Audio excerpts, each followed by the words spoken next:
loves. His desire to be a champion has always been there. But coming off the most disappointing professional performance of his life, it was reasonable to question just how much he had left. After all, he didn't just lose to Floyd Mayweather Jr., he was never in the fight. Had the countless wars effectively ended his career? Because in this sport, you can age overnight. Saturday, that determination was about to be made as Gatti returned to the ring against Danish champion Thomas Damgaard. Now, Damgaard comes in with a record of 37-0. We know he's a tough nut, and he took some shots in this fight. Yes, he did. And before the fight, the fifth round, here it is, his best round of the fight. Before the fight, he said he was the Mickey Ward of Europe. He might not have had Mickey's punching power, but he sure did have Mickey's tenacity as he stayed on Arturo throughout the fight. This was the best action we got from Damgaard in the fight. It was his most productive round. He kept coming at Arturo, but boy, Arturo was hitting him. There, Arturo hurt himself, hurt the right hand again, but it was Arturo all the way through. But give Damgaard credit for taking the shots he took. Right. Damgaard got stung in the 10th. Then in the 11th, he tried to trade, and this guy was tailor-made for Arturo Gatti. Gatti did not have to look for him whatsoever. He rattles him with the right. The referee jumps in, stops the fight. Arturo Gatti has a victorious return to the ring. An 11th round TKO for Arturo Gatti. And just a reminder, this Sunday, 8 o'clock Eastern Time, 5 o'clock Pacific Time, you can see a couple of great matchups. If you missed the Morales-Pacquiao rematch, we've got that for you. We've also got the Gatti-Damgaard fight for you. Again, that's this Sunday, 8 Eastern, 5 o'clock Pacific Time. All right, all sorts of questions going into this fight about Arturo Gatti. Just how much did he have left? Because we did draw a parallel between Gatti and Eric Morales. We've seen that with other fighters. Were you satisfied with what you saw from Gatti? Well, seeing that you brought up Morales, I think now because I had to eat humble pie last week, I get to gloat this week because I picked Gatti to win, so he did, and way to go. Way to go, Gatti. But now, the comparisons we made was that if Gatti got beat, he'd be out. Well, he didn't get beat. Not only didn't he get beat, he won handily. And why did he do it? And the thing that I liked in it, what he did was, even as a veteran that he is, he kept switching to the southpaw stance, which to me told me that this guy is still willing to learn. This guy is still willing to change things in his arsenal, and he wants to get better. And you know what? How can you fault the guy for that? Okay, did he switch to the southpaw stance because he hurt his right hand again? We saw him load up with the right, no. And let's be honest, it is fragile at its very best. The hand. He hurt the hand, there's no doubt about it, but he didn't switch because of that. The reason he switched, and I'll have my guys do it as well, the guys southpaws hate to fight the most is other southpaws. So when Gatti switched, and he's never done this before in his career, and he certainly has never done it as much as he did it in this fight, he still showed he has an ability to adapt, and he's still willing to learn. And I think that's just wonderful. And I know Thomas Damgaard is not Jack the Giant Killer, but certainly Arturo Gatti needed a good performance, and he certainly got it. Right. He said prior to this fight that if he didn't win this fight, that was it for him. He was going to retire from boxing and would be done. But now he's a big-time player. That's right. Because we've got Carlos Baldomir out there. Baldomir doesn't have a lot of pop. We said that Damgaard was tailor-made for Gatti. Would Baldomir be another guy who's perfect for him? Here's the thing. He goes from being on the verge of retirement to now possibly making history. He right now, with Baldomir being champion, who only has 12 knockouts and about 40 wins, this could be a tailor-made fight for Arturo Gatti. He could become champion of the world at 130, 140, and at 147. This would be unheard of if Arturo Gatti was able to pull this off. And I hope that's the fight they make, because, hell, Baldomir can't make 10 cents with anybody else, so this is a perfect chance for Gatti. Right, and then maybe Zab Judah around the corner, and who knows. Let him make history first. A myriad of opponents out there. Who do you think, or what do you think will be the result? We asked you last week of the Gatti-Damgaard fight. Now, you had responded overwhelmingly. You thought Arturo Gatti was going to win by knockout. 61% of you said it was going to be a KO, and you were absolutely bang on. More news to pass your way. The hype for the Shane Mosley ferocious Fernando Vargas fight set later this month in Las Vegas has begun. Both fighters need a win to stay in the mix, which should lead to an exciting bout. Fernando Vargas has a lot to prove. I have a little to prove, and you know, we're going to bring to the ring great passion, both of us. So I think that you know, the fans, the people need to come out and watch this type of fight, because it's both of us. We both have big hearts, and we want to leave it all in the ring. WBC super middleweight champion Marcus Byers scored a 12th round TKO over the previously unbeaten Alberto Calagiani to retain his title in Berlin, Germany. Byers now 34-2. He was in command all the way. He dropped Calagiani, by the way, in round 4, then twice in round 12 before the fight was stopped. Calagiani falls to 18-1. IBF heavyweight champion Chris Bird and promoter Don King are reportedly close to settling their lawsuits against each other and parting ways. Ironically, Bird's first fight away from King will likely be a rematch in Germany with Vladimir Klitschko, a bout originally rejected by Bird when he was offered the fight by King last year. Showtime, which had its sights set on signing HBO staple Antonio Tarver to a 2-fight deal, has turned its attention to that man, Roy Jones Jr. They're discussing an offer with Jones similar to the one that they offered Tarver, 2 fights with the second bout, a light heavyweight pay-per-view fight against the winner of Joe Calzaghe, Jeff Lacey. Jermaine Taylor is considering fighting Australia's Sam Solomon, but the middleweight champion's promoter Lou DiBella says no deal has been completed. The Arkansas Democrat-Gazette reported Tuesday that according to DiBella, Taylor and Solomon would fight April the 15th at a site to be determined, but DiBella has now distanced himself from that report. Let's talk a little bit about Roy Jones Jr. You love the man. You think he's a fantastic boxer, one of the best of our generation. Absolutely. But you want to see him fight somebody of significance. You don't want to see Roy Jones Jr. come back for 2 more fights, whoever it's with, Showtime, HBO, whatever the case may be. It's not only the significance of the fight, Dutchie. What I want to see is Roy Jones fight. I mean, he gave us I think what happened here now is that he gave us all the talk prior to the 3rd meeting with Antonio Tarver, that he was going to do this and he was going to do that. And I, for one, and many of the fans out there who love Jones were a believer. And in the fight, he went out there and he mocked and he mugged for the camera and he did all the showboating stuff to bring people out of their seats. He did everything but punch.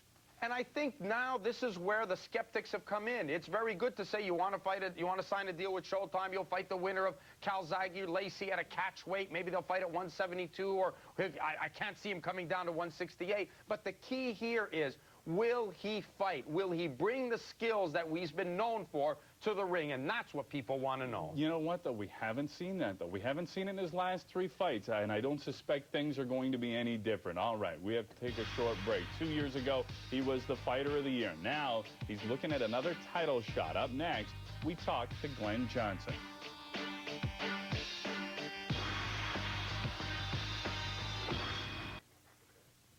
He has never claimed to be the best, but he is willing to fight the best. Glen Johnson 2 years ago shocked the boxing community by beating Roy Jones Jr. and Antonio Tarver. He joins us now from Florida. Glen, you were scheduled to face Richard Hall in late February. It seems like things have changed. You know, they changed opponent on me. Originally, I was supposed to fight Richard Hall, but now I'm boxing this guy, Daniel Judah, a guy that I fought before, and we had a draw with him. So, you know, this fight is very interesting. It's a very exciting fight, and I'm looking forward to it. Daniel Judah, you know, he's from the Judah family, so he has some boxing experience. You know, he come to fight, he come to win. You know, he's fighting off pride. But I'm a better fighter, so I'm looking forward to a exciting fight, a good challenge, but I should stop the guy early. Glen, are you disappointed that you didn't get a 3rd fight with Antonio Tarver after splitting the first 2 with him? Yeah, definitely. Antonio Tarver is ducking me. You know, he gave Roy Jones the 3rd fight, but you know, he seems like he having problem giving me the 3rd fight because he know I'm a better challenge than Roy Jones. He know that I'm going to give him a harder and tougher fight, so he's trying his best not to you know, not to get back in the ring with me. But whatever, I mean, we're looking forward to anything else we can do outside of Antonio Tarver. Now, another name that has been mentioned is Clinton Woods. Is he on the horizon for you?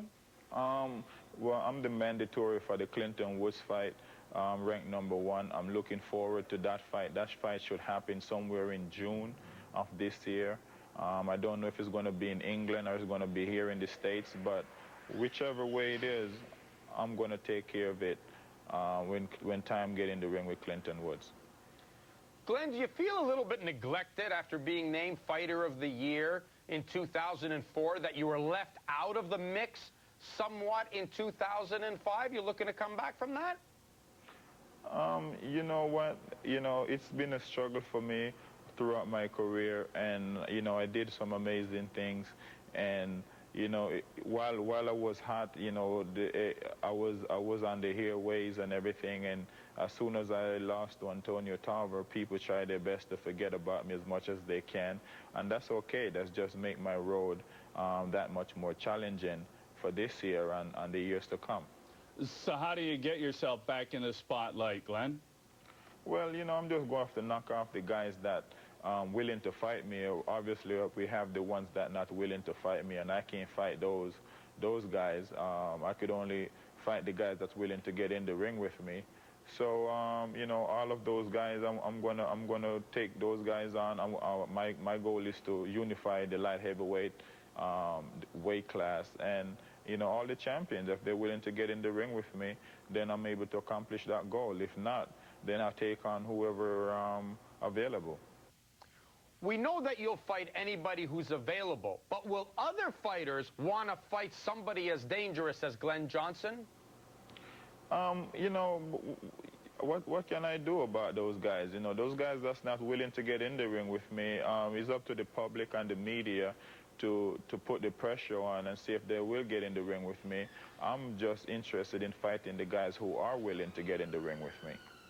Let's take the promoters and the networks out of the mix. If you had one dream fight, who would you step into the ring with, Glenn? You know, there is one light heavyweight that I want to get in the ring with, and that's Antonio Tarver. That would be because he have a win over me, and I have a win as well. And I'm looking forward to that third fight. If not, then, you know, my next dream fight would be, I would say, Bernard Hopkins. He also have a win over me. I already have a win over Ry Jones, but obviously he's a money fight. If he want that fight, I'd still take that fight. And, you know, anybody else who's a big attraction, I fight for the people. Whoever the people want to see me fight, that's who I'm willing to fight. Glenn, is the change in opponent from Richard Hall to Daniel Judah something that's going to pose a problem for you? No, I have no problem fighting whoever. I mean, you know, once I get in shape and I'm ready to fight, my skills are there. It really doesn't matter who they put in the ring with me. I fight them just the same. I mean, I'm a fighter. I'm mentally prepared to fight anyone. Glenn, just before we let you go, can you give us any details on why Richard Hall fell out as your opponent? You know, the little that I do know, I think he's having problems with his license, and that's probably about as much as I know. You know, I'm here to take on whoever willing to fight. Richard Hall have his own problems, and he worked that out, and I'll take on the next available guy. Well, Glenn, here in Canada, we'll be watching you as always. Good luck. We hope to see you in a title fight with Clinton Woods in the very near future. Thanks. Hey, thank you very much. I appreciate the time you guys give me, and to the guys I'm watching, all the fans, thank you for your time, and look forward to seeing me in the future. Thanks again, Glenn. Quality guy, quality guy. So who should he face after his fight with Daniel Judah? Does he revisit Hopkins or Jones or Tarver or Woods? That is our internet poll question. You can go to tsn.ca/boxing and register your response. Can I vote? Yes, of course you can. Up next, Kasim Ouma returns to the ring, and Canada sets its team for the upcoming Commonwealth Games. You're watching In This Corner with Russ Anber. And former champ Kasim Ouma and Argentina's Francisco Mora. Ouma trying to restake his claim in the division, and he really had his way with Mora in this fight. Too much style, too much class for Mora. Mora just too much of a sitting target for a sharpshooter like Kasim Ouma. And you can just see Ouma working behind good, straight, solid left hand, staying behind the jab, putting his shots together, and then he's able to see everything that Mora throws back at him. So this was pot shot contest for for Kasim Uma. Mora not in this fight at all. Right. Finally, in the 8th round, Uma's going to put Mora away. He scores his 15th knockout victory to improve to 23-2-1. This Friday night on Friday Night Fights, 9 o'clock Eastern Time, Antonio Davis returns to the ring. As I said, 9 o'clock Eastern Time, 6 o'clock Pacific Time. On to the senior national box-off, 48 kilogram. Gabriel Raffin from Quebec in red against Philip Butler from Ontario. Pretty good exchange between these two fighters. Raffin is declared the winner. Look at the punch total, 117 to 107. Absolutely incredible from these guys. No, they're not there to visit. They are trading leather. Bigger weight class, 75 kilogram. Adonis Stevenson from Quebec in blue against Richard Reddy in red from Ontario. This is a rematch from last year. Adonis stopped Richard Reddy last year. This year, Adonis wins, but Reddy goes the distance with him. Adonis scores an 8 count here as Mike Summers moves in to give it. There it is, the 8 count, and Adonis Stevenson is declared the winner. Right, Stevenson with a convincing victory. Now, obviously, you were at the box-offs. How does the Canadian team look in terms of the club that they're going to send forward to the Commonwealth Games? It looks good, Dutchie. I mean, there's still a couple of weight classes to be decided, but you know what looks even better? The junior kids, because the junior nationals were held at the same time. And before we go any further, I've got to mention something, and this relates to our discussion we had about coaching related to a population base where you come from. Brian Mackey from Orangeville, Ontario, runs the Big Time Boxing Club in Orangeville. Small rural area. He sent 3 kids to the Canadian Championships, Logan Cotton, Stephen Franchek, and Pat Griffin. All 3 came back as national champions. I've got to give a prop to these guys because they went out there. They are the future of our sport. They were fantastic. Whatever Brian's doing out there in Big Time the Big Time Club in Orangeville, he's doing it right because these guys performed. Right. Quickly, David Lemieux, a fighter who you're very familiar with. One of your young guys also looked very good. I was happy with David. David won all 3 fights and for the 2nd year in a row was named most outstanding boxer of the tournament, so that was good. Right, that is nice for him. All right, we have to take a short break. When we come back, it is Russ's Final Flurry. We'll talk Kirk Johnson, the Canadian heavyweight, and more. You're watching In This Corner. For my favorite part of the show. Down goes Frazier. And the way he tore him apart. He didn't know what else to say. Did you hear the bell? Go. Ding, Let's ding. go. All It's right, time for Final Flurry. Let's start. First question, Terry Buck. If you were Eric Morales' trainer, would you encourage him to retire or continue? You know what? That's a tough question because you're asking if I'm his trainer. So if I'm his trainer, that means I have insight to things that the normal layman wouldn't have, and then I would be able to make a better judgment on it and say, yes, he should or no, he shouldn't. I think right now, based on his last performance in his fights, there definitely seems to be some disinterest, but I don't think there seems to be a lack of skill yet. I'm not sure where he fits into the mix. I mean, losing to Pacquiao is one thing. Zahir Rahim is too big for him. So there's a lot of questions that are on the table. I'm going to have to hedge on this one because it's difficult to say. We'll have to give him the rest, and he's the best guy to make that decision. Right. He just did not look right in his last fight against Manny Pacquiao. This comes from Neil Daw from Halifax, Nova Scotia. He wants to know, Kirk Johnson said in a recent interview that his goal remains to be the heavyweight champion. How realistic is this goal at this point in his career? Dutchie, look, what I got to say, whether it be to Kirk Johnson or anybody else, I'm tired of just the I want to do this, and I'm going to do this, and I want to, and I want to. Go out there and do it. You've got all the skills in the world. Rack up 5 straight knockouts in a row. Fight 5 times in a year, maybe, and let's get something done before you can start saying that you want to do this and want to do that. Kirk Johnson has all the skill in the world. Go out there, get in shape, get yourself ready, and fight. That's how you're going to achieve your goals. You can talk after. Yeah, because the last time I looked, they just don't hand out those belts. No. That's the way it works. This was from Colin Winship in Hamilton, Ontario. He wants to know, in this day and age, when it comes to sports nutrition, you know, high-tech training devices, do you perceive the current role and importance of a quality cornerman now as opposed to the past? You know what? I'll tell you something. Probably what we're missing, we're probably too high-tech and too into modern things that we don't have guys teaching fighters the finer points of boxing, the finer points of infighting, of body punching, the great teachers like the Ray Arcells and the Freddie Browns and the Eddie Futches. We don't have those guys around anymore. Manny Stewart is one of the remaining guys